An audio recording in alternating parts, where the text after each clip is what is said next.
I'm home. Ayan, nag-breakfast ako. Ang breakfast ko ay ito lang. Korean ramen noodles na nilagyan ko ng itlog at leftover na karne. Yun. Parang pulled pork siya. Yun ang nilagay ko dyan. Masarap naman. And then, nagkakape ako ngayon. Ito yung decaffeinated na kape dahil hindi ako pwedeng uminom ng caffeinated kapag matutulog na ako. Hindi ako makakatulog, di ba?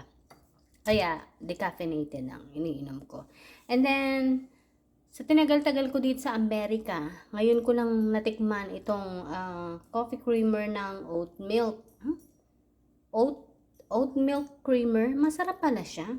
Sana noon ko pa to ginawa. Sana noon ko pa ito tinikman. Biruin mo, ang tagal ko na dito. Grabe. Ngayon lang sa buong buhay ko. Nakakakain ako ng oatmeal. Pero yun sa kape, hindi ko na itry na masarap pala. Ito ay coffee cake oat milk creamer daw. Masarap, grabe. Ito na ang aking panibagong bibilhin sa susunod na gagamitin ko sa pang araw-araw kong pagkakape.